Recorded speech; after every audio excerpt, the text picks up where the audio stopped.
आसक्ति रह तो जाओ कि मरो तो जैसे मेरा कुछ भी नहीं। इसका बाहर की बात से कोई कनेक्शन ही नहीं, ना बाहर की रिचनेस से कनेक्शन है, ना बाहर की पावर्टी से कनेक्शन है। गरीब से गरीब आदमी को भी हम लोग बोलते हैं लेवरेज, शहनशाह की तरह जियो।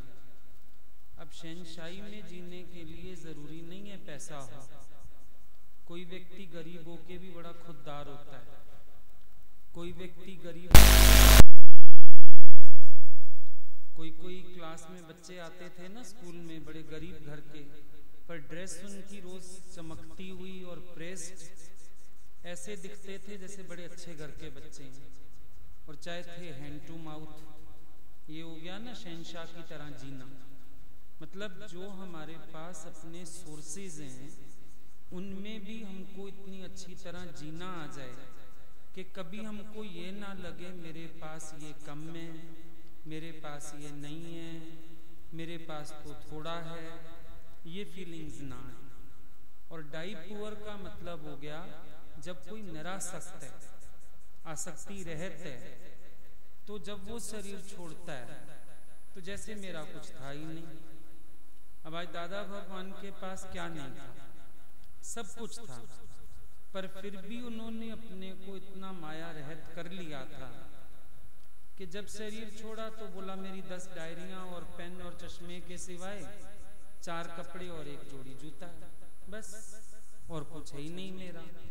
तो डाई पुअर का मतलब है निरासक्त।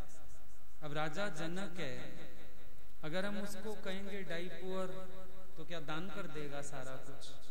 लेकिन जीते जी जो उसकी ये स्थिति है कि मेरा मुझ में कुछ नहीं, जो कुछ है सो तौर, वो अपना मानता ही नहीं, एक सुई भी मेरी नहीं।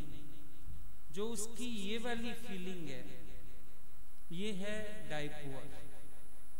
बाकी तो प्रारब्ध में भगवान ने जिसको जैसे रखा है हर एक को वैसा रहना ही है। प्रारब्ध से कहां भागोगे?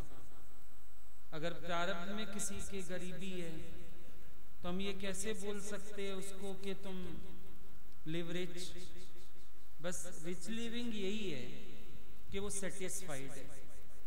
रिच लिविंग यही है कि उसके अंदर और की इच्छा नहीं है, मांग नहीं है, वो कुछ चाहता नहीं है। ये चीज हम कह सकते हैं, यही है रिच लिविंग। अब कई लोगों के पास होते हुए भी ढंग नहीं होता जीने का, लेकिन किसी के पास नहीं है पर उसको ढंग है जीने का, वो उसमें भी बादशाहत में है। अब स्वामी राम तीर्थ हैं तो वो अपने आप को राम बादशाह से नीचे ही नहीं मानते, हालांकि बाहर से तो खाने के फाके हैं। जंगल में घूमते रहते थे, कुछ मिल गया तो खा लिया, ना मिला तो भूखे भी गुजारा हुआ, पर फिर भी वो कहता है मैं राम बादशाह। तो बादशाहत कैसी है? वो बादशाहत है उनकी अपने भीतर की, वो बादशाहत है उनके निश्चय की, उससे वो कहते हैं मैं राम बादशाह। अब उनको भी कोई समझ पाए तो बात है। अब उनसे पूछते हैं are you messenger of God? कहता है no, it's below my dignity. Are you God? It's my great insult. भाई फिर तुम क्या हो? I am before the God was. अब ये निश्चय की बात है ना। अगर पानी के जहाज में चढ़ते हैं तो वहां दूसरा राजा भी जा रहा है, तो भाई कहता है एक जहाज में 2 बादशाह नहीं जाएंगे, मैं उतरता हूं नीचे, तुम कहां के बादशाह हो? कहता है मैं काया नगरी का बादशाह हूं, रानियां दासियां नहीं है, मुझे विकारों की बीमारी नहीं है, अस्त्र शस्त्र सेना नहीं है, मेरा कोई दुश्मन ही नहीं है। अब वो कहां से ये बात बोलते हैं, उस बात को समझना पड़ेगा, तब समझ आएगा कि उनकी रिच लिविंग कैसे थी। उनका निश्चय था जिससे वो रिच लिविंग में जीते हैं। रिच लिविंग ये नहीं होती हमारे घर में एसी है, सोफा है, बड़ा बंगला है। रिच लिविंग है जैसे कबीर जी कहते हैं, रूखी सूखी खाए के ठंडा पानी पी, ना वेख पराइयां चौपड़ियां ना तरसावी जी। जब तरसना खत्म हो जाए, इच्छा खत्म हो जाए, ये रिच लिविंग हो जाती है। जो है हम उसी में बड़े खुश हैं। अब हम लोगों के पास कोई भी आता है, कितने अमीर घर के लोग आते हैं, फॉरेन से आते हैं, तो हमारे पास तो जमीन में ही बैठेगा आके, हम क्या करें। लेकिन उनके सामने हम बादशाह हैं अपने निश्चय से। अगला लेने आया है कुछ, मुझे देने थोड़ी आया है, कुछ लेने आया है। इसका मतलब जो मेरे पास है वो उसके पास नहीं है, तो ठीक है, हम बादशाह हुए ना। अब वो एक अलग बात है, जैसे आप इंडस्ट्रियलिस्ट कहते हो। अब इंडस्ट्री किसी भी चीज की हो सकती है, किसी भी चीज का काम है अगले का, पर आप जब मिलवाते हो कहते हो बहुत बड़े इंडस्ट्रियलिस्ट हैं ये। तो बादशाहत भी किसी भी तरह की हो सकती है। अब एक डॉक्टर तो वो कहलाता है जो दवा दारू देता है, ऑपरेशन करता है। एक डॉक्टर उसके नाम के आगे भी लगता है जो पीएचडी कर जाते हैं। आप मिलाते हो डॉक्टर साहब हैं, दोनों ही डॉक्टर हैं। इसी तरह से बादशाहत भी अपनी अपनी, किसी की बादशाहत बाहर के पैसों वाली और किसी की बादशाहत संतोष धन वाली, आनंद वाली। कोई थोड़े में भी राजा है, कोई बहुत ज्यादा में भी गरीब है। जब बच्चे को पैसा मिला एक, तो बोला भाई किसी गरीब को दे देना। राजा की पालकी आ रही थी, उसने उधर उछाल दिया सिक्का। राजा को बहुत क्रोध आ गया, तू मुझे भिखारी समझता है? बोला हाँ। क्यों? कहता है तू कहां जा रहा है? दूसरे देश पे चढ़ाई करने। इसका मतलब तुझे इच्छा है, वांट मेक्स अस बेगर। इच्छा इंसान को भिखारी बना देती है। तुझे इच्छा है तो तू भिखारी है, और जिसके पास इच्छा नहीं है वो गरीब भी बादशाह, वो अपने आनंद में रहता है। अब अपने घर चाहे कोई नौकर चाकर से बनवाता हो, 6 सब्जी खाता हो, पर जिस दिन यहाँ आके दाल रोटी खाते हैं, कहते हैं आपके यहाँ खाने में स्वाद अलग है। अगर उनके यहाँ परफ्यूम्स डाली जाती हैं, पता नहीं क्या क्या छिड़काव किए जाते हैं, खुशबू होती है, लेकिन जिस दिन यहाँ हॉल में आते हैं कहते हैं पता नहीं आपके यहाँ अजीब सी शांति है, कुछ है आपके हॉल में, नीचे वाइब्रेशंस हैं कुछ। अक्सर लोग कह के जाते हैं। किसी के बच्चे आते हैं, कुछ आता है, बोलते हैं एक बार आप दिखाएंगे हमें। वो ना भी कहें तो हम भी कहते हैं जाओ नीचे दरबार में, भगवान का स्वरूप लगा है, मत्था टेक के आओ जाके नीचे, मंदिर है ये हमारा। जब नीचे से होके जाते हैं कहते हैं कुछ अलग तो है आपके इधर, कुछ वाइब्रेशंस हैं। तो समझ में आता है कि उनके उस इतने महंगे इत्र में और चीजों में वो नहीं है जो यहां पर है। अब अपने तरीके की बादशाहत है। अगर आप अपने मन इंद्रियों पर कंट्रोल करते हो, ये अपने तरह की बादशाहत है। ज्ञानी की अपने तरह की बादशाहत है, अपना साम्राज्य है उसका। और फिर इससे भी ऊपर एक बात देखो, तेरे घर में हीरे मोती, मेरे मन मंदिर में ज्योति। कौन हुआ धनवान रे बंदे, झूठी तेरी शान। ज्ञानी पूछता है सबसे, तेरे घर में हीरे मोती, माना तुम करोड़पति, पर मेरे मन मंदिर में ज्योति, सच की ज्योत, ज्ञान की ज्योत, भगवान के प्रेम की ज्योत, भक्ति की ज्योत। अब कंपेयर करो, कौन हुआ धनवान रे बंदे। दोनों में से धनवान कौन है, तो तुम्हें समझ में आ जाएगा। और सारे निर्धन ज्ञानी धनवान, ये उसकी रिच लिविंग। आज हो सकता है ड्रेस आपने हमसे अच्छा पहना, लेकिन हम अपने सूती कपड़े में भी बादशाह हैं, क्योंकि राजा भी आके यहाँ मुकुट रखेगा पैरों में और कहेगा मेरी सारी राजाई ले लो पर मेरे को आत्म ज्ञान दो। आएगा ना। बाहर की लिविंग इन चीजों से नहीं तौली जाती। हमारे पास फर्नीचर कैसा है, हमारे पास कप प्लेट कैसी है, पानी का गिलास कैसा है। रैदास जैसा पकड़ बैठा होगा तो कहेगा ओक लगा के पानी पियो, गिलास भी नहीं है मेरे यहाँ, नहीं रखते हम गिलास। तुम्हें पानी पीना है ओक लगा के पियो,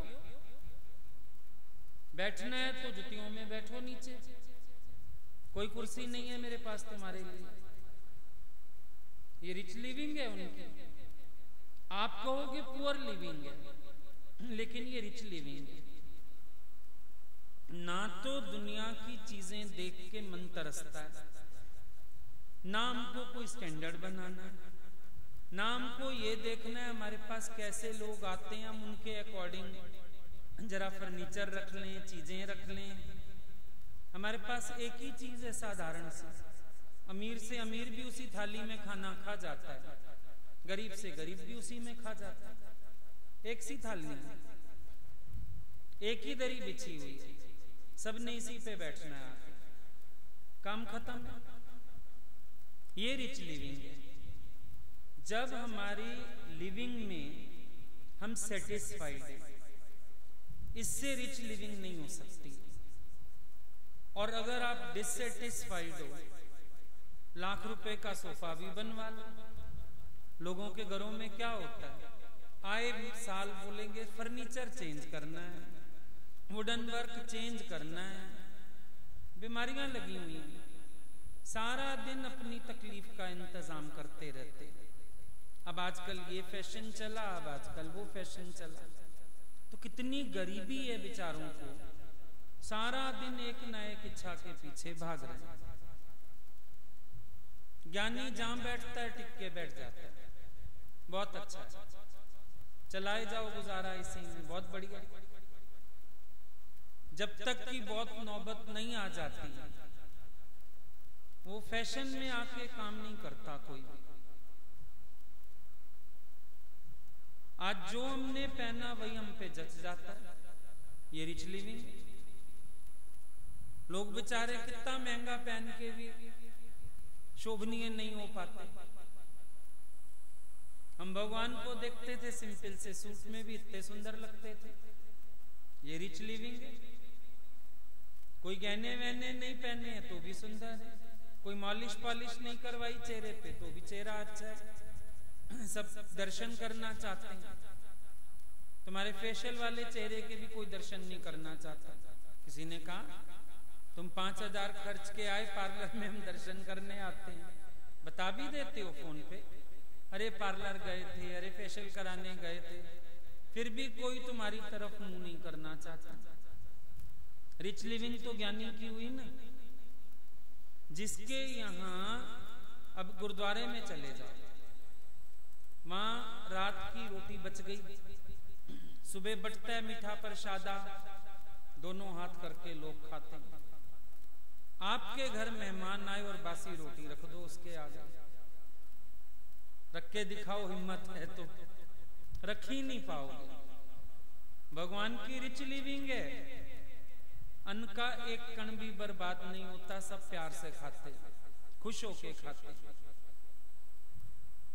रिच लिविंग ज्ञानी की होती है क्योंकि विचारों से बड़ा रिच है, ख्यालों से बहुत रिच है, डिससेटिस्फाइड कहीं पर नहीं है, शर्म नहीं आती उसको, हाय ये नहीं है, हाय वो नहीं है, भैया हम जैसे हैं ऐसे ही हैं। भगवान ले चलते थे हम लोगों को कई बार शादियों में, मैले कपड़ों में भी, दिन भर से सूट पहना हुआ है, और शाम को अचानक बोलते थे हमारे साथ शादी में चलो। बोलते थे तुम्हें किसने देखना, हमने देखना था देख लिया, अब किसने देखना है तुम्हें, चलो। कोई उलझन नहीं, हम तो उनके साथ जा रहे हैं, और हम ये सोचते थे जिसने देखना इनको देखना है, हमारा किसी ने क्या करना, हम साइड में बैठ जाएंगे चेयर पे, खत्म बात। तो जब हम अंदर से रिच हों, मतलब फुलर हों, सेटिस्फाइड हों, कंटेंटेड हों, ये होता है रिचनेस। बाहर की रिचनेस की तो दादाजी ने बात ही नहीं की। उनकी रिचनेस यही थी कि आप एक फुलर लाइफ जी रहे हो, जिसमें कंटेंटमेंट है, आनंद है आपके पास, शांति है, रिलैक्सेशन है, कोई उलझन नहीं है, यही रिच लिविंग। आज बच्चे रहते हैं हम लोगों के पास, अब नेचुरल है जब इन्होंने सब चीज का त्याग किया, भाई नहीं कमाने गए, नहीं कोई माया बनाई अपनी, तो गुजारा तो करना पड़ेगा फिर कम में। पर उस कम में भी हम सबको ये समझाते हैं कि तुम अपने आप को बादशाह महसूस करो। अगर कपड़ों से ही शहंशाही है तो मॉल्स में जो वो पुतले लगे रहते हैं उनके ऊपर कितनी अच्छी अच्छी ड्रेस होती हैं, फिर वो पुतले सबसे ज्यादा अमीर, क्यों तुम तो टैग देख के ही वापस 22,000 की साड़ी, पर वो पुतली तो पहन के खड़ी है, महीना भर पहने हुए, 15 दिन पहने हुए, आप ले भी आओगे 2 घंटे पहन के उतार रखोगे, पुतली 8-9 घंटे रोज पहनती है और खड़ी है, पर सबसे ज्यादा अमीर तो वो हो गई। ज्वेलर की शॉप पे चले जाओ, वहां गर्दनें रखी रहती हैं, वो गर्दन सेट पहन के बैठी है, पर अमीर वो हो गई। नहीं, अमीर में अमीर वो है जिसको मच वांट्स मोर की बीमारी खत्म हो गई, फिर चाहे वो कबीर जैसा क्यों ना हो, सेना नाई जैसा क्यों ना हो, कोई दिक्कत नहीं, लेकिन वो शहंशाह, वो मीरा जिसको घर से निकाल दिया गया, वो रानी दीवानी, और उस जैसा अमीर कोई नहीं। दादाजी तो इस अमीरी की बात करते हैं। लिव रिच जब दादाजी आपको बोलते हैं तो वो ये अमीरी कहते हैं आपको कि आप कभी अपने को बाहर की चीजों से तौलो भी नहीं। सब में अच्छी बात ये, बाहर की किसी भी चीज से अपने आप को तौलने की भी कोशिश मत करो। ये चीज होगी तो मैं अमीर हूं, वो चीज होगी तो मैं अमीर हूं, नहीं, राम बादशाह होके चल। कहने को मेरी एक कौड़ी भी नहीं है, पर अगर मेरी दिल अडोल है ना तो मैं लखपतियों से बेहतर हूं। चित्त की अडोलता इससे बड़ी शहंशाही नहीं है, क्योंकि दुनिया में किसी के पास चित्ती तो अडोल नहीं है। जरा सा देखते हैं किसी का घर, हम भी ऐसा बनवाएं, हम भी ऐसा सोफा बनवाएं, हम भी ऐसा घर बनवाएं, इच्छा ही इच्छा है इंसान के पास। चाइना के पीछे भागता रहता है क्योंकि उनके पास समय भी फालतू है, पैसा भी फालतू है, दौड़ लगाते रहते हैं। पर ज्ञानी के पास चित्त की अडोलता है, किसी का देख के उसका मन नहीं चलता, मुझे ये भी चाहिए, ऐसा होना चाहिए। वो ये सोचता है ये भी हो गया तो क्या करूंगा इसका। और फैक्ट है, अगर बाहर की किसी माया के पीछे हम भागें, अंदर से बैंकरप्ट हो जाते हैं। भागो, एक मकान बनाने भागो, चीजें बनाने भागो, क्या होता है? शांति गई, आनंद गया। एक जगह स्थिर होके तो आनंद ले सकते, भटकना शुरू करो, माया में मन रखो, दिवाला निकल गया। अब क्या करोगे? जिस चीज को कमाना है वो कमाए ना। भगवान तो नहीं पूछेगा अंगूठियां कितनी छोड़ आए हो, हार कितने छोड़ आए हो, बंगले कितने छोड़ आए हो, उससे होगा भी क्या? लेकिन रिचनेस है ज्ञानी की, सर्व मम रूप है, ये उसकी रिचनेस है। इस निश्चय में आ जाना कि जहां तक जाति दृष्टि है, जहां तक फैली सृष्टि है, सर्व मम रूप है।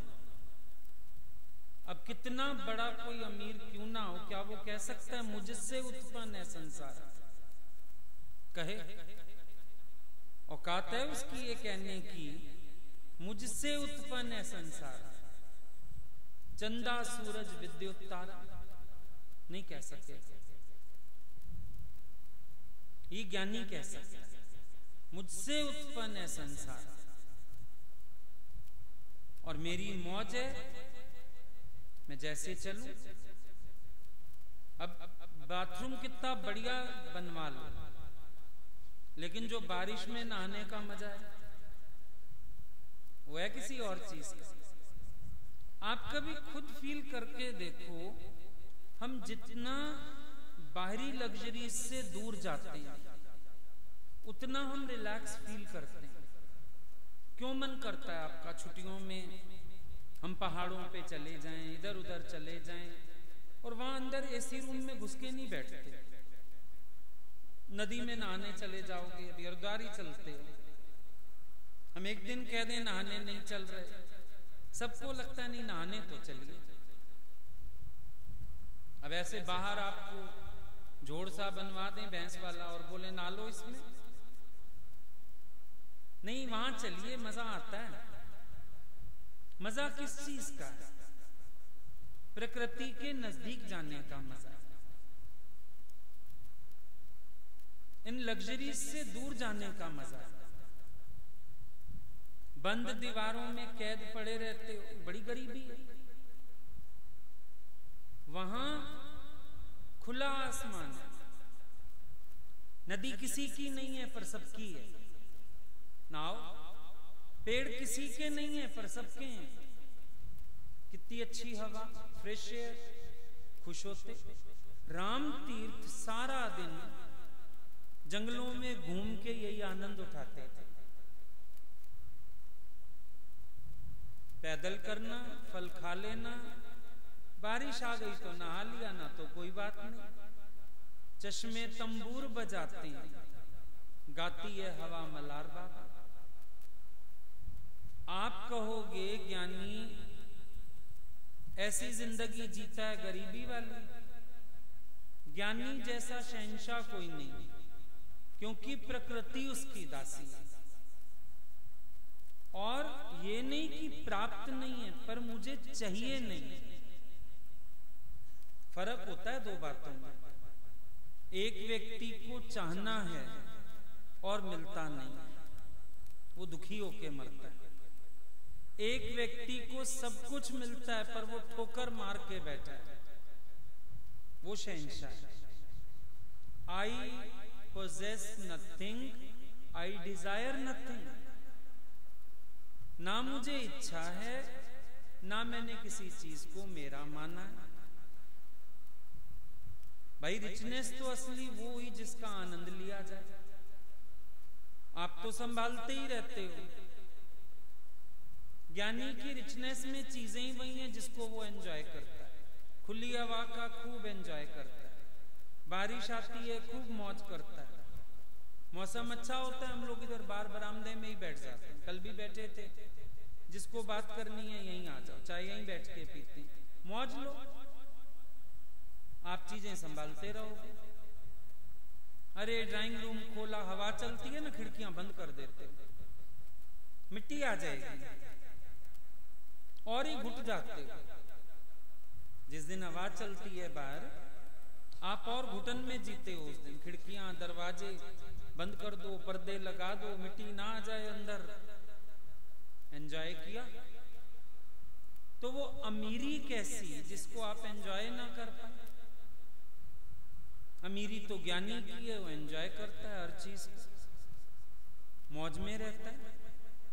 अपने निश्चय में दृढ़ हो जाना, वैराग वृत्ति में रहना, ये असली अमीरी होती है। और अपने स्वरूप में जागृत हो जाना। भगवान कृष्ण की अमीरी, द्वारिका में उनकी अमीरी नहीं थी कि द्वारिकाधीश हुए अमीर हो गए, मथुरा का राज मिला अमीर हो गए। नहीं, जो उन्होंने 10वें 11वें अध्याय में अपनी विभूतियों का वर्णन किया है, उनकी अमीरी वो थी। वो है उनकी अमीरी। वर्णन किया उन्होंने, बताया मैं कहां नहीं हूं। हे अर्जुन, मैं कहां तक अपनी विभूतियों का वर्णन करूं? जड़ चेतन सब मैं ही बनाऊं। ये है अमीरी कृष्ण की। कृष्ण की अमीरी द्वारिका के राज में नहीं है। सिंहासन पे बैठा है तो वो सोचे शायद मैं अमीर हूं। ज्ञानी तो अपने निश्चय से अमीर है, सत्संगियों से भी नहीं। दादाजी बोलते थे आज इनकी श्रद्धा है, भगवान कह रहे हैं क्या पता कल इनकी श्रद्धा रूठ जाए, ये मुझे भगवान ना माने, फिर मैं गिर जाऊंगा। मैं इनके सिंहासन पे बैठा ही नहीं हूं, मैं अपने सिंहासन पे बैठा हूं। मेरी अमीरी मेरे भीतर की है। अब रामतीर्थ को परखते हैं। तुमको हम 6 माड़े से नीचे फेंकते हैं, अगर तू भगवान है तो मरता क्यों है? देखें, मरता तो नहीं। चले गए ऊपर उनके साथ। छत पे जाके कहते हैं नीचे जगह तो खाली करो जहां मैं गिरूं। सारा मैदान खाली है। कहता है नहीं, उधर मैं पहले से ही हूं, मेरे गिरने के लिए जगह तो खाली करो। वहां तो मैं पहले ही हूं। क्या मतलब? आत्म रूप से। भाई वो ब्रह्म की शक्ति तो सर्वत्र विद्यमान है ना। तो बोला मैं वहां पहले से। तुम गिराते हो शरीर को, मरता है शरीर। ब्रह्म ज्ञानी कोई शरीर थोड़े ना है बाबा। ब्रह्म ज्ञानी ही शरीर तो है नहीं। तुम बात कर रहे हो शरीर की, इसीलिए तुम धक्का भी देंगे तो भी मैं उधर पहले से हूं, मैं नहीं गिरता। ये रिचनेस है ज्ञानी। बाहर का ऐश्वर्य मत देखना। बाहर का ऐश्वर्य तो प्रारब्ध का है या फिर भक्तों के भाव हो जाते हैं। ज्ञानी का उसमें कुछ नहीं है, बहुत परे है। ये दिख भी रही है ना माया। जैसे एक ज्वेलर है, उसके यहाँ 50 हार हैं, हजारों हैं, लेकिन फिर भी वो एक नहीं पहनता। हैं उसके, फिर भी वो नहीं पहनता। लेडीज हार वो क्या करेगा पहन के? इसी तरह ज्ञानी ऐश्वर्य युक्त होते हुए भी, बाहरी ऐश्वर्य से भी युक्त है, तो भी वो अपने भीतर के ऐश्वर्य में ऐसा रहता है कि बाहर का ऐश्वर्य कुछ है ही नहीं उसके लिए, आवश्यकता ही नहीं। खपे खेडिनो कपे तसारो जग तोखे जपे। गीता भगवान के पास एक औरत बना के ले आई पिस्ते बादाम वाला दूध। ऑपरेशन हुई थी, कमजोरी थी और सास बहुत ध्यान देती नहीं थी। प्रेमी करीब आ जाते हैं तो फिर उनको भाव हो जाता है, तो एक बना के ले आई। भगवान ने नाली में बहा दिया।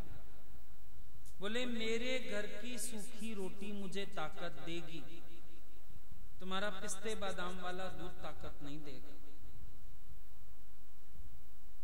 निश्चय है ना। ये खुददारी भी एक अमीरी होती है।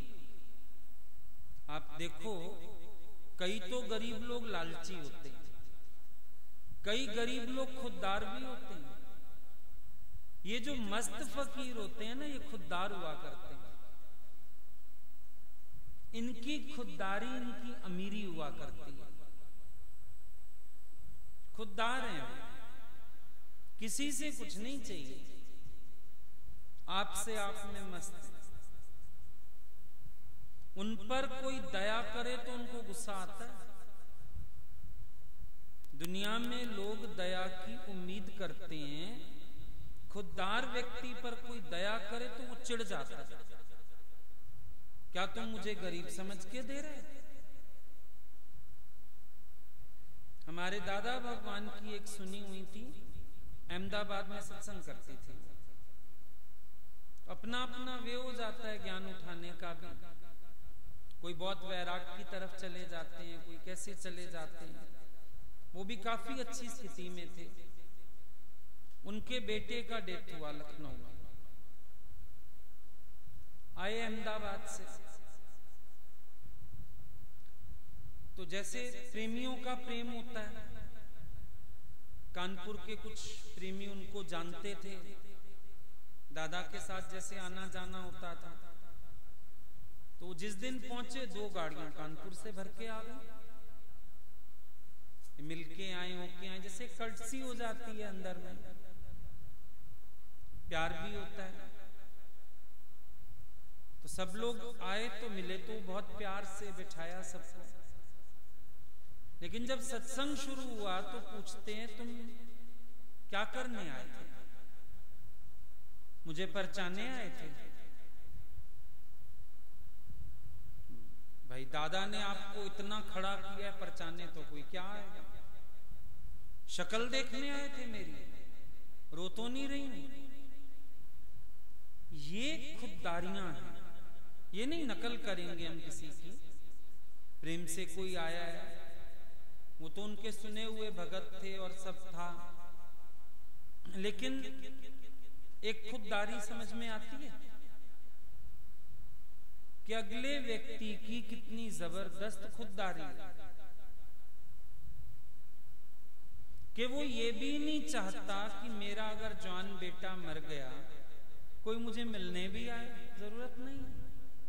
कौन मुआरे, कौन मुआरे।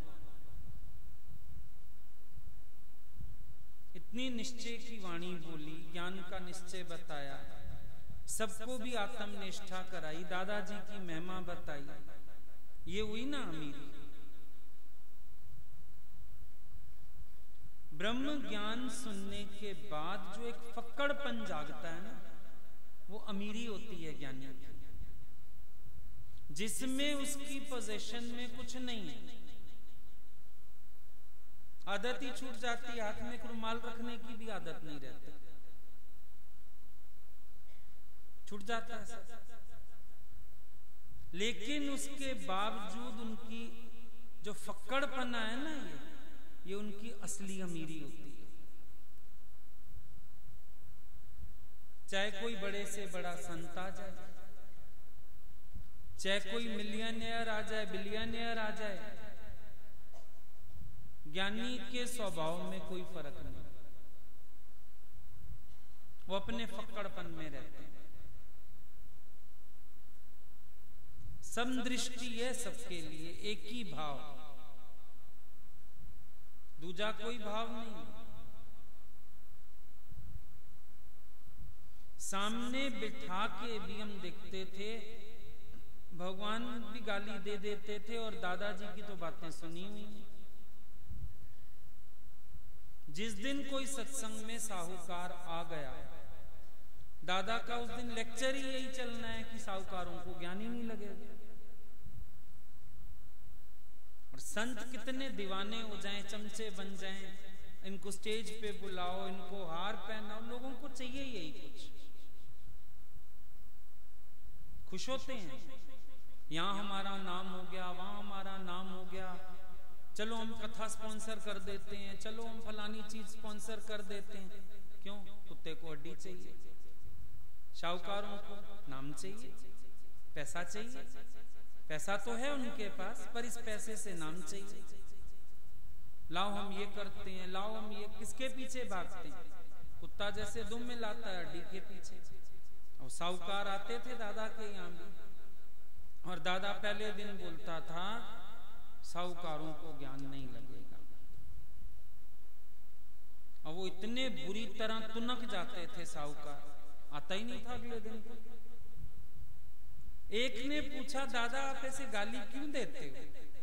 बोला तुमको है ना अभिमान साहूकार होने का, अगर तुम्हें अभिमान नहीं होता तुम्हें लगता नहीं, पर तू जानता है तू साहूकार है और बड़ा झुक के आया बैठा। साहूकार को तो ज्ञान लगेगा ही नहीं क्योंकि वो मेरे सिर पे चढ़ेगा। मैं इसीलिए पहले ही दिन मारता हूं, साहूकारों को ज्ञान नहीं लगेगा, भागो यहां से। अब ये दादा का फक्कड़पन था, नहीं चाहते ना दादा, उस समय इतना सच बांटने वाला कोई नहीं था। अगर दादा चाहते उस समय बहुत साहूकार उनको उठा देते ऊंचा, लेकिन दादा ने स्वीकार ही नहीं किया। उनको जो कहना होता था कह देते थे। एक दिन बोला किसी बुढ़े को ज्ञान नहीं लगेगा, गीता भगवान ने, बुढ़ों को ज्ञान नहीं लगेगा, कल से कोई बुढ़ी सत्संग नहीं आएगी। बुढ़ियां सारी रूठ गई, घर बैठ गई, सिर्फ एक दादी पुनवानी आके बैठी। दादी क्यों आई हो? कल सुना नहीं बुढ़ों को ज्ञान नहीं लगेगा? कहती है मैंने आपसे ही सुना, गुरुमुख कदी ना बुढ़े हुए। जब मैं गुरुमुख हूं तो मैं बुढ़ी कहां से आई? जो होंगी बुढ़ियां वो घर बैठ गई, मैं बुढ़ी हूं नहीं, मैं आ गई हूं। ये तरीके होते थे इन लोगों के। गुरुजी को हम लोग देखते थे किसी के लिहाज नहीं, प्यार बहुत करते थे, लेकिन जिस दिन वो किसी के लिए उठा लेते थे ना हंटर, चमड़ी उधेड़ छोड़ते थे पूरी। मतलब हम एक्सपेक्ट भी नहीं कर सकते थे कि फलाने व्यक्ति को कभी ये ऐसी झाड़ भी लगा देंगे।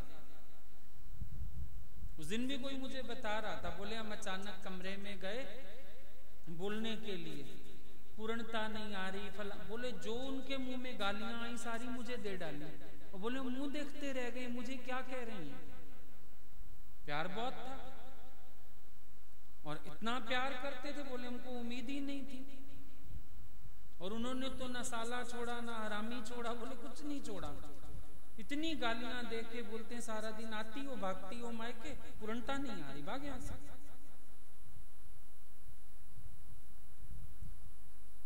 आप लोग सगे बन जाते हो सबके, ज्ञानी किसी का सगा नहीं बनता।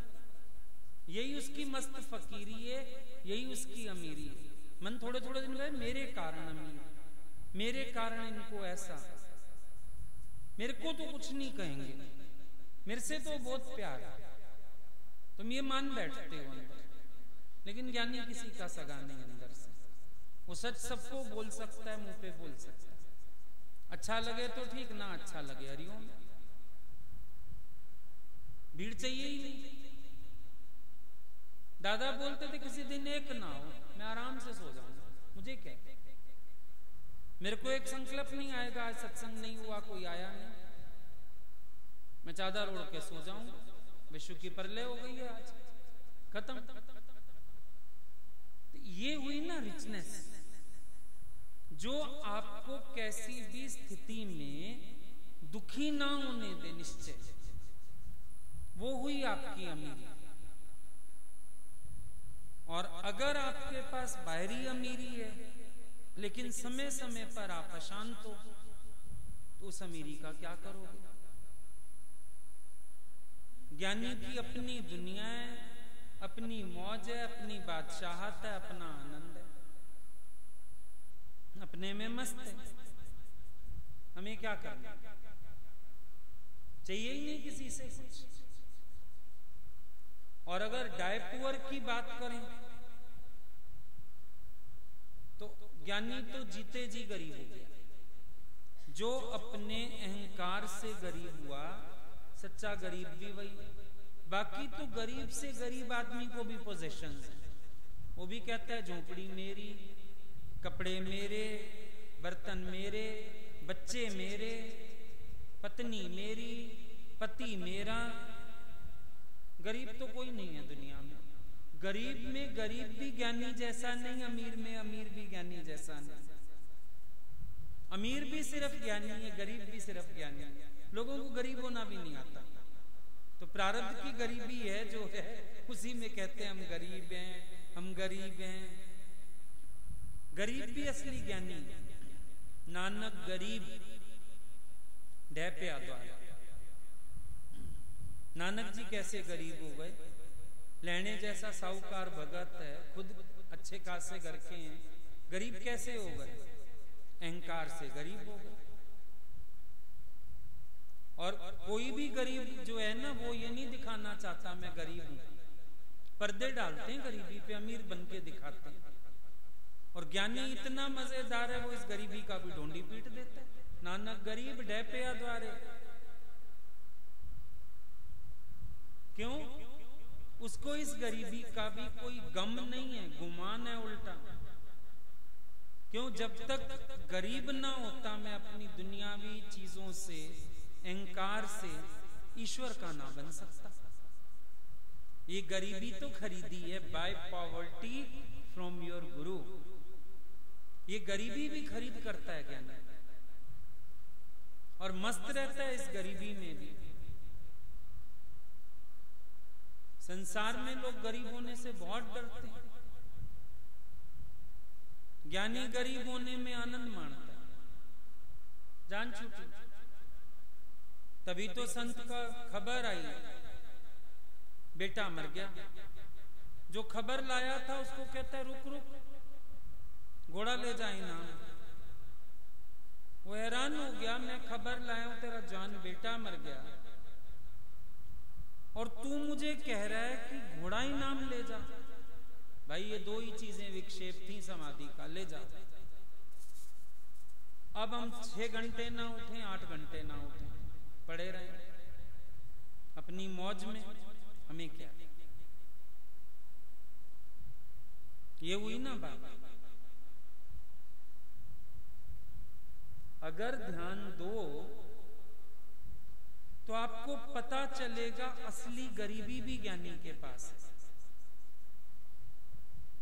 बाहर से अमीर दिखेगा, संग्रह के पता चलेगा कि अंदर से ये कैसे हर चीज से परे।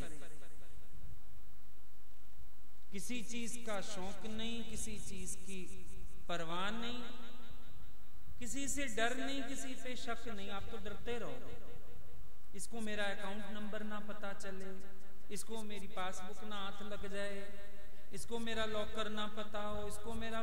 ज्ञानी को भी कोई डर नहीं। मट्टी को मट्टी से क्या करना डर के।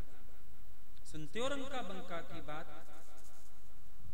बड़ा भाई आगे चल रहा है, छोटा पीछे आ रहा है, रास्ते में गिनियां बिखरी हुई। बड़े भाई को लगा छोटे का मन ना चल जाए, फटाफट मिट्टी डाल। मिट्टी डाल रहा था तो छोटा भाई आ गया ऊपर से, भैया क्या कर रहे हो? अरे भगवान भी ना, देखो अब रास्ते में हमारे गिनियां फेंक दी, मैं मिट्टी डाल रहा हूं इसके ऊपर। हंसने लगा, बोला मिट्टी को मिट्टी से क्यों ढक रहा है? जैसा स्वर्ण तैसी उस माटी। इसको कहते हैं अंदर से नॉन पोजेशन होना, गरीब होना। सहज आए हुए में भी लोभ ना उत्पन्न होना। मिट्टी में मिट्टी है, मेरा कोई क्या कर लेगा? उठा लेगा, उठा लेगा, फिर मिट्टी को मिट्टी में मिलाना ही है। जब यही मिट्टी नहीं रहने वाली, ये बाहर के धन पदार्थ तो कोई कहां लेके भागेगा? भागेगा। ये गरीबी है ज्ञानी की। सब कुछ होते हुए भी किसी चीज में इच्छा नहीं। आपके पास होगा तो आपकी मजबूरी है, पहनो ओढ़ो, लोग क्या कहेंगे। ज्ञानी को मन आएगा तो बादशाह होके भी चलेगा, मन आएगा तो फकीर होके चलेगा। हम देखते थे भगवान को किसी दिन बिल्कुल सिंपल, और किसी दिन ऐसे बादशाह। ये मौज होती है ज्ञानी। आ गई लहर तो आ गई, ना आ गई तो ना आ गई, मजबूरी कुछ नहीं। आपका स्टेटस है, आपका सर्कल है, आपकी मजबूरी है, बड़ा कुछ मजबूर करता है आपको। ज्ञानी को कोई चीज ही नहीं बनी मजबूर करने वाली।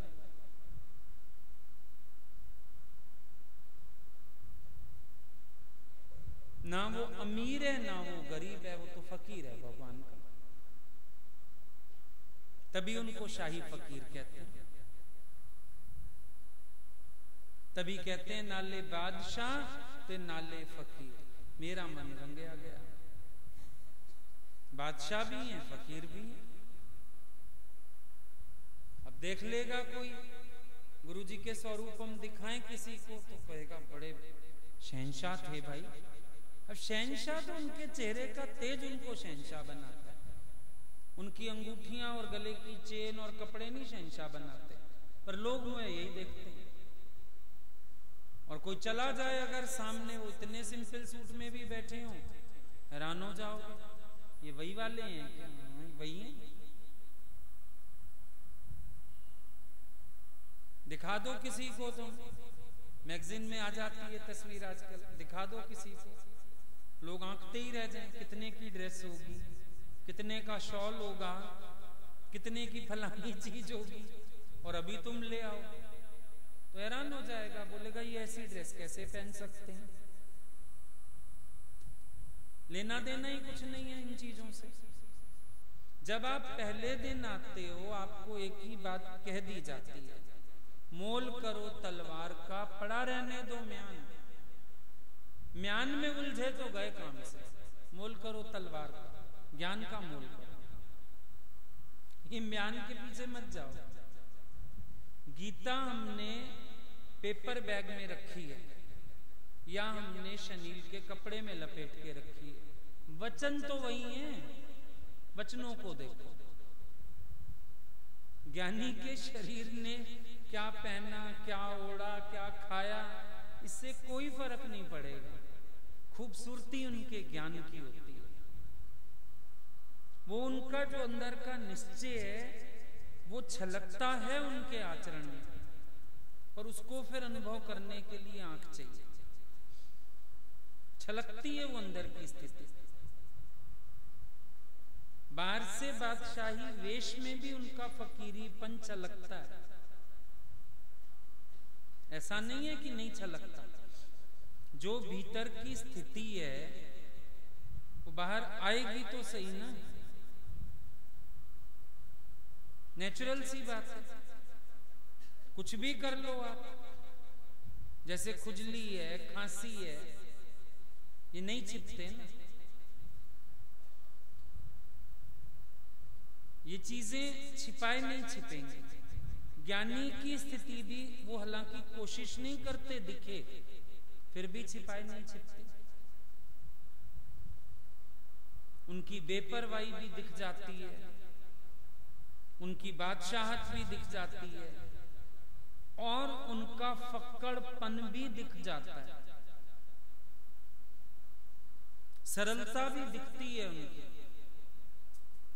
आंख चाहिए ऑब्जर्व करने वाले। आपको अगर गुरु कहता है डाई पुअर, तो ये नहीं कि मरने से पहले सारा दान वान कर जाना। अभी आपको क्या पता कब मरने वाले, दान दे बैठो सारा कुछ और जी गए 5 साल और अब क्या करोगे, मांग के रोटी खाओगे लोगों से। डाई पुअर माना ध्यान ना जाए मेरा कुछ है, मेरी एक सुई भी है, इतना भी ध्यान ना जाए, ये हो गया डाई पुअर। और कुछ नहीं है डाई पुअर, यही है। मेरा ध्यान किसी तरफ नहीं जाए और मैं आपसे आप में आनंदित हूं। प्रारब्ध होवे शुकदेव की तरह, चाहे होवे राजा जनक की तरह। अगर राजा जनक वाली प्रारब्ध है तो भी ये निश्चयों में ऐसा अनुभव करता हूं जैसे वन में प्राणी अपने को अकेला अनुभव करता है। शुकदेव वाली स्थिति होवे, प्रारब्ध होवे, तो भी ऐसा अंदर से निर्वासनिकता होवे कि गोपियां स्नान कर रही हैं, वहां से निकल गए, उनको ये भी नहीं पता गोपियां स्नान कर रही हैं। मजा इस बात में, प्रारब्ध जैसी भी हो शरीर की, और फिर मान लो प्रारब्ध है भी शरीर की, उसको भी हम अपनाए ना अपनाए हमारी मर्जी, पड़ा रहा। भगवान ने प्रारब्ध से धन दौलत सामान सब दे दिया, पड़ा रहे, हमको क्या करना। जनक जैसा हीरे का मुकुट पहन के घूमो तो भी अर्ज नहीं, ना पहनो होते हुए भी त्याग भावना में आ जाओ तो भी ठीक है, कोई परेशानी नहीं है। शुकदेव जैसा निवृत्ति मार्ग पर चलना पड़े, जहां तन के पास एक वस्त्र भी नहीं तो भी बादशाह की तरह घूमता, डर के बैठ नहीं गया एक जगह, मेरे पास तो कपड़े तक नहीं, तो भी वो अपनी मौज में घूमता रहता रटन पे। मेन बात है जई विद राखे राम तई विद रे, इन चीजों की तरफ जाओ ही नहीं। लेवरेज माना शुकदेव भी अपने आप में अमीर है, गार्गी वो भी निर्वस्त्र रहती थी, लेकिन इतनी ज्ञान की खुददारी थी, जब राजा जनक ने 100 तोले सोना बांधा 100 गायों और बोला जो ब्रह्म ज्ञानी होवे ले जावे, उनकी सभा में याज्ञवल्क्य के मुनि उठे और ले जाने लगे। आ गई गार्गी, पहले मेरे प्रश्नों का उत्तर दो। सबने आंखें नीची कर ली, निर्वस्त्र स्त्री ऐसे आ गई सभा में, पुरुष थे सारे, सबने आंखें नीची कर ली। उनको कहती है क्यों तुम में कोई ब्रह्म ज्ञानी नहीं है, आंख ऊंची करके बात करो मेरे से, मिलाओ आंख, मेरे प्रश्नों का दो उत्तर। तो याज्ञवल्क्य मुनि ने उत्तर दिए, तो उनको कहती है ले जा सकते, गाय ले जा। ये फक्कड़पन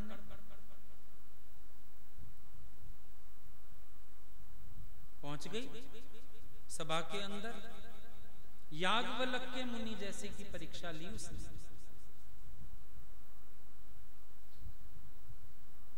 मेन बात है अंदर से हम कितने निश्चय में, और अंदर से हम कितने नॉन पोजेशन है। दादा का तो अर्थ इतना ही, लिव रिच मना अपनी खुनकी में रहो, पैसों में नहीं, खुनकी में। सॉरी, किसी के पास पैसा है पर खुनकी नहीं है, वो क्या करेगा। और जब दादा गरीबी की बात करते हैं तो मैं नहीं मेरा नहीं, काट। I need nothing, I poses nothing, छुट्टी। जीते जी का मरना हो गया, ना मैं ना मेरा, सब मिटा दिया। फिर वो मान में, अपमान में, दुख में, सुख में, समत्व योग, समत्व भाव, इसी में रहता है। ये नहीं कि बाहर से कुछ बन गया तो मैं अमीर हो गया, इतने शिष्य सेवक हो गए तो मैं अमीर हो गया। दादा बोलते थे सब मृत तृष्णा का जल, इसमें कुछ भी मेरा नहीं। ऐसे शहंशाह होके बैठा है ज्ञानी, तखत पे चढ़ के बैठा है, बात करता है ज्ञानी, पर अंदर से एक भी मेरा नहीं। जिसकी श्रद्धा होगी ले जाएगा, नहीं होगी तो छोड़ जाएगा ही, उससे भी कोई प्रयोजन नहीं, किसी भी तरह का कोई प्रयोजन नहीं, सब बातों से छूटा हुआ है ज्ञानी।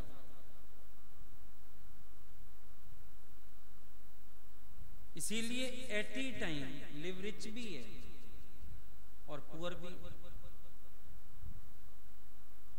मरते समय पुअर कोई नहीं हो सकता, जो जीते जी पुअर होके रहेगा,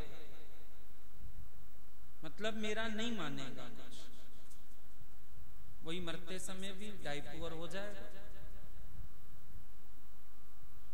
और अगर हम ये सोचते रहेंगे कि बस मरते समय कह देंगे ना मेरा कुछ नहीं है, ये आसक्तियां तो जीते जी काटनी पड़ेगी, क्योंकि बड़े गहरे में याद है मेरे बच्चे, मेरा घर, मेरा धन, काउंटेड है उंगलियों, कितने लाख है मेरे पास, कितनी जायदाद है मेरी, कितनी जमीन है मेरी। जमीन तो तुम्हारी 5 फुट भी नहीं, जब तक जिंदा हो 5 फुट की धरती पे सो लेते हो, मर जाओगे तो 5 फुट के भी हकदार नहीं है। ये खोपड़ी कुत्ते खेलने वाले हैं, क्या है फिर मेरा? ज्ञानी के ज्ञान का गहरा विचार, वो विचार से छूटा रहता है, इसीलिए तो बहुत कश्मकश नहीं करता, माया में मेहनत नहीं करता, क्योंकि अभी श्वास छूटी सारा तो यही छूटना है। तो किस लिए दौड़, किस लिए भाग, किस लिए हलचल, किस लिए शोर, किसके लिए इकट्ठा करना, पता ही नहीं चलेगा। एकदम निकला, उसके बाद छुट्टी, हर चीज खत्म। इसीलिए ज्ञानी सतर्क है, आर्ट है उसको जीने का। जीता है तो जैसे सारी दुनिया मेरी, और जब शरीर छोड़ता है तो ये शरीर तक ही मेरा नहीं। दादा कहते हैं मैंने इस शरीर को आज ही छोड़ दिया, अब समय पाके ये मेरे को छोड़ जाएगा।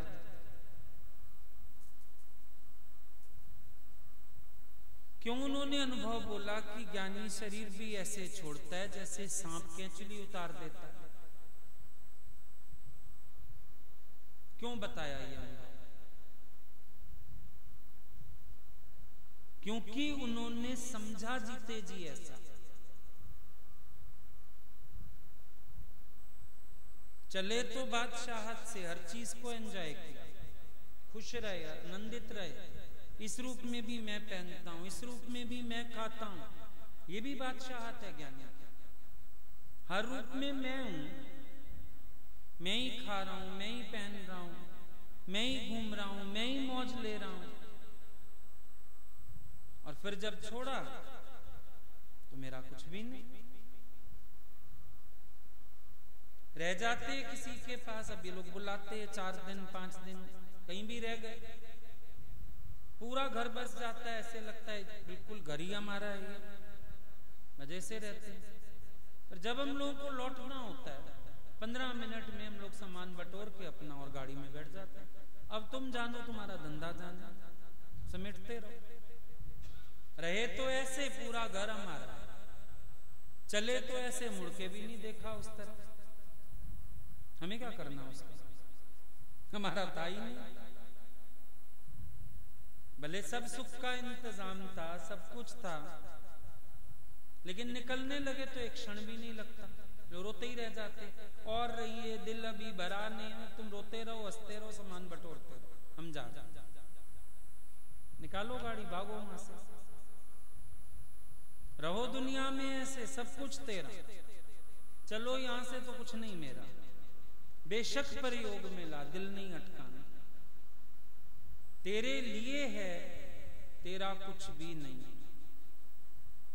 दादाजी ने समझाना ये चाहा। जब वो कहते हैं लिव रिच डाई पुअर, तो उनका मतलब यही है कि तेरे लिए सब कुछ है, तू अमीर है इतना, तेरे लिए बाहरें रच दी गई, पर डाई पुअर तेरा कुछ भी नहीं। मेरे लिए होने में और मेरा होने में फर्क है। जिसने माना मेरे लिए वो मौज ले गया, जिसने मेरा बनाया वो फंसा। होटल में चांदी का चम्मच भी मिलता है, रहो तो जाके, मेरे लिए है पर मेरा नहीं। चम्मच चुरा के लाओगे तो चोर कहेंगे, तो हमें पकड़ लेंगे। पेनल्टी भी लेंगे, बेइज्जती भी करेंगे। बस सीधी बात, रहो दुनिया में सब कुछ तेरा, निकलो यहां से कुछ नहीं मेरा। ये है दादा का वचन, लिव रिच डाई पुअर।